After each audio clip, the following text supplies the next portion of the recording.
But guys, we're up on top of the hill. I wish I could show you, and maybe I'll run one tomorrow, but down over that hill's the river. But this is St. Albans Sanatorium. Supposed to be the most haunted place on the East Coast. And I can tell you the last 2 times that I was here, but this very last time, Trevor, look in the very top middle window. Am I seeing that? Trevor, am I seeing that correct? Is there somebody standing there? Dude, that looks like somebody standing. Somebody is standing, guys. If I can get it up there. Let's see. Look. Do you guys see that figure looking down here at us? Right there. You can see the head and shoulders. That is what we would call a shadow figure. There's nothing else like that in that window. You should be able to see and let the camera focus in. Something just walked right across there too. Hell yes. But right there, I'm going to keep this up here because I know, but it is looking right down here at us. I don't know if you guys can see that. There's nobody else in there right now. Everybody else is over that side. And as you can see, that takes, there's something in that middle right there as well. Because there's nothing here that would cast a shadow. Holy crap. Already starting. I don't know if you guys can see it now.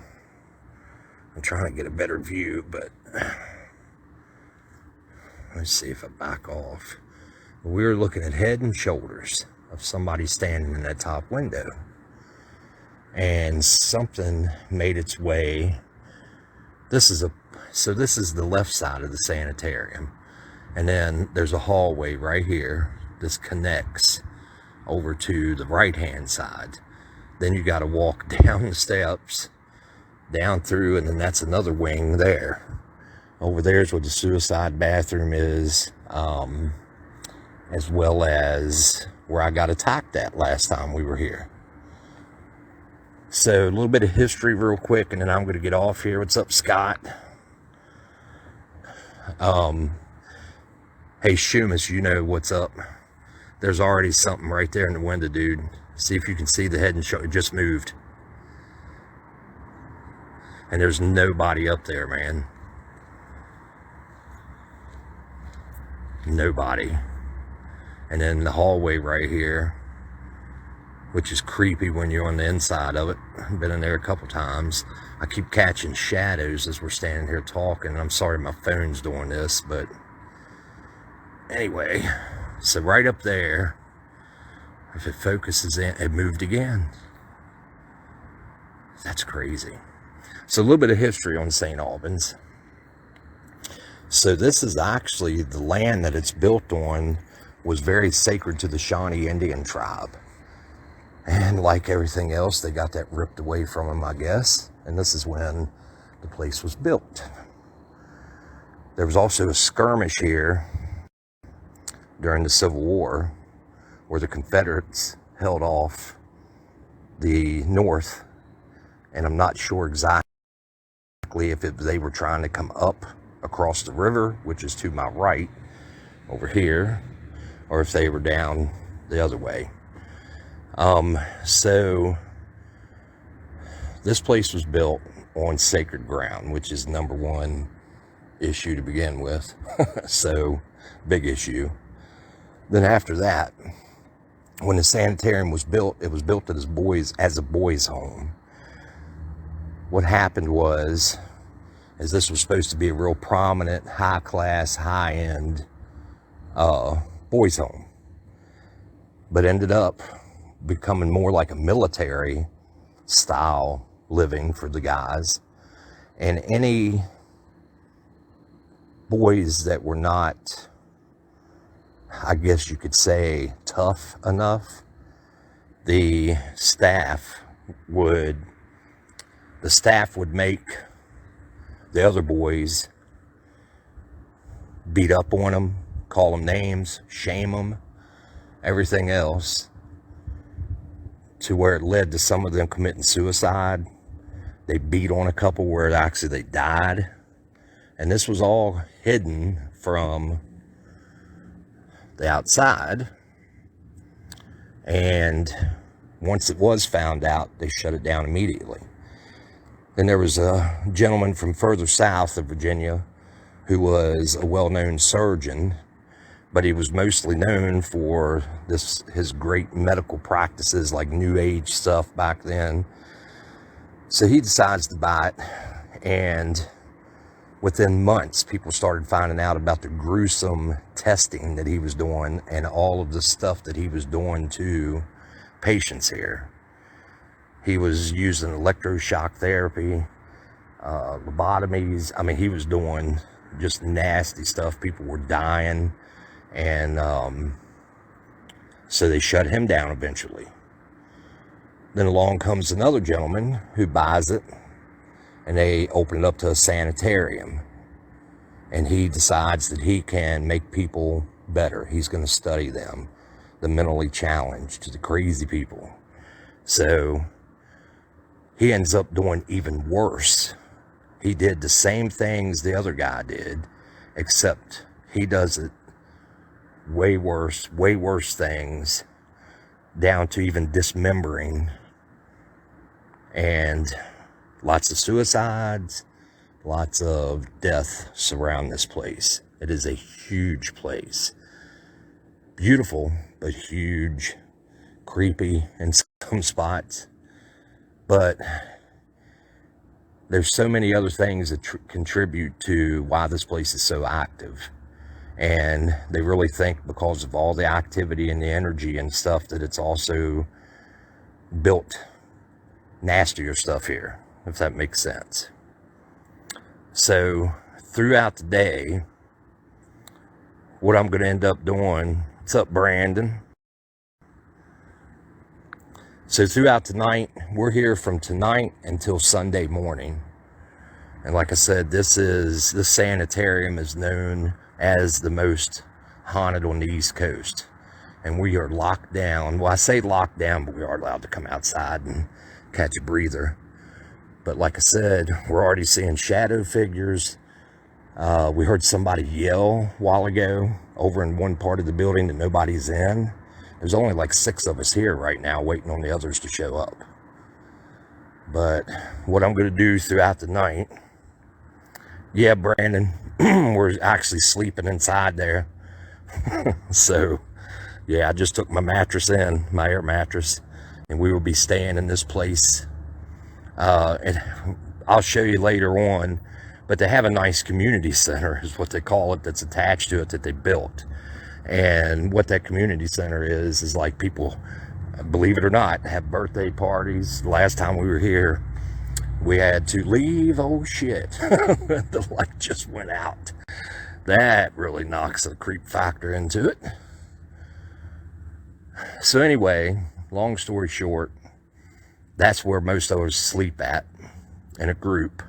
But really what we're going to do is we're challenging each other to sleep inside the actual sanitarium tonight. We talked to the owner, and they are cool with it. There's a bowling alley in the basement of this place. Yeah, no kidding, Brandon, I guess. I don't know, man. But there was another yell.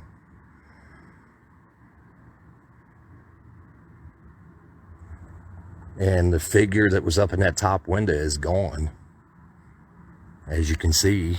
Well, I don't know if you can, but yeah. So anyhow, there's a bowling alley downstairs, a furnace room, and that is where the really bad negative stuff is supposed to be at. So what we're looking at is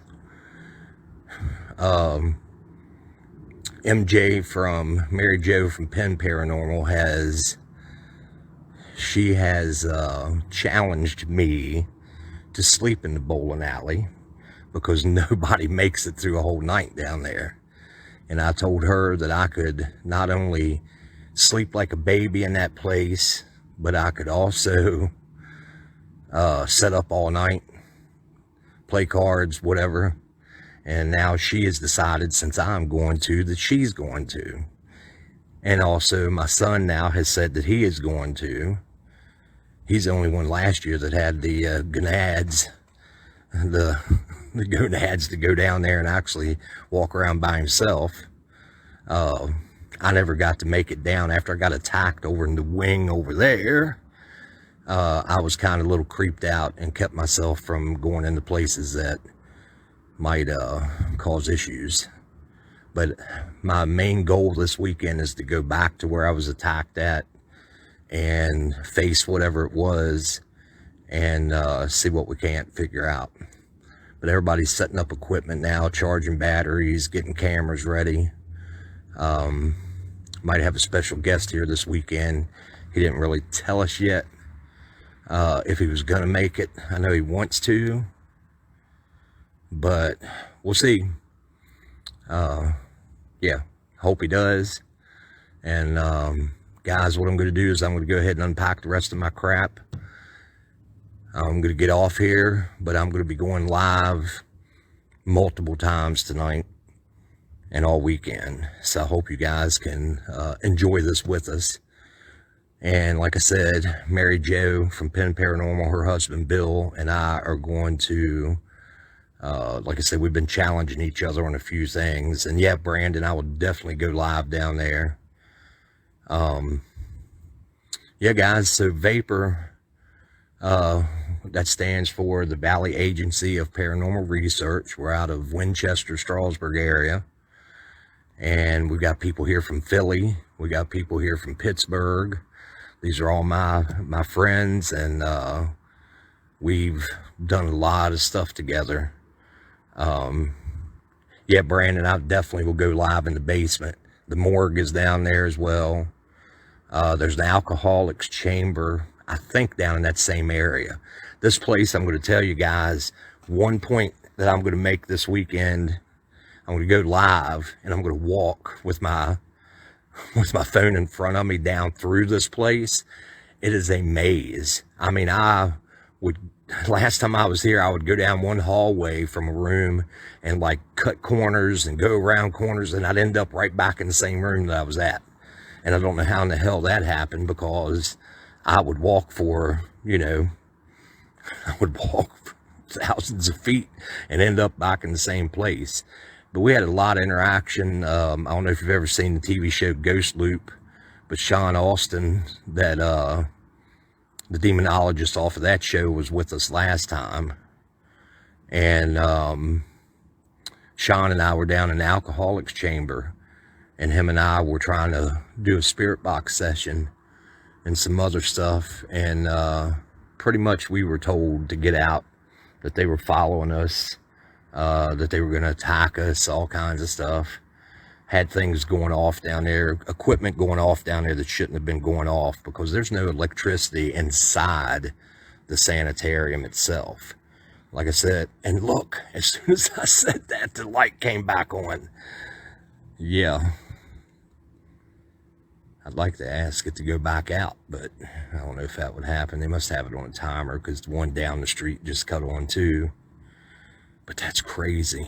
As soon as I said something about the electric, can you cut it back off? I think if it went off, I'd probably grab stuff and run, because I'm up here by myself, which is hilarious. But yeah, St. Albans Sanatorium, guys, is #1 on the East Coast for most haunted. Like I said, we're here locked down from we're here now, and we don't leave until Sunday.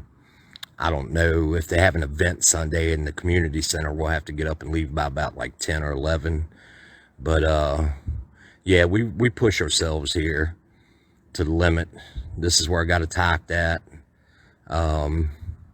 Chris had some stuff happen to him when we were here last. A few people has ran out of this place that we had here. which is hilarious. But yeah, guys, I'm going to cut out so I can get my equipment in, get my bed set up. Well, I don't know if I'm going to do that yet or not, but I am going to get the equipment in, get the cameras set up, SLS, get it charged up. Finally got my spirit box working, so I'll be using that tonight as well, or over the weekend. So looking forward to this. Give you a last look at what it's like outside. Look at that again. What the hell, man? The light just cut on the porch. I don't know who this is rolling in, but they got kids in the back, so that really doesn't make sense. That might have been Marcellus, the owner. That kind of looked like her. Yeah, I didn't know they had a little light on the front of this place, but I guess it's a motion detector. But as you can see, the creep factor of this place, but love it. This is what it's all about, guys. And like I said, Sean Austin from Ghost Loop, he's not going to be able to make it. I don't know if they're filming or what, but he sent his blessings to us. Yeah, and like I said, we might have a special guest coming this weekend. I've invited him, we've talked, and hopefully he'll come down. But like I said, I know there's part of that team's in Waverly Hills this weekend, which is on my bucket list. But yeah, guys, so we've had a couple screams, a couple figures, and a couple shadow people, or shadow figures, I should say. So anyway, I'm gonna get down here with the rest of the crew. I'll be going live again here in a little bit. I don't know what our plan is tonight. I'm gonna wait until daytime to go up to the other end over there where I got attacked at last time. That is where the suicide bathroom is. I'll explain more of that later on. So guys, yeah, hopefully follow us this weekend. Also, Pen Paranormal, I'll throw her page up. She's going to be filming this weekend. We're doing a documentary on top of it. And yeah, we're looking forward to all this. And then on June 18th, guys, we're going to be in Moundsville at the prison, West Virginia State Penitentiary. That place is somewhere that I've stayed at overnight a couple times, and it's always pretty active. And I don't know what's going on with that window right there, but something keeps going by there. So yeah, guys, once we get all the night vision up and stuff like that, it'll be a little bit easier to see things. So take care, everybody. Thanks for looking in on me, and looking forward to talking to everybody again, and we'll go from there. So enjoy your evening, and let me get set up so we can get this thing started. Okay, thanks.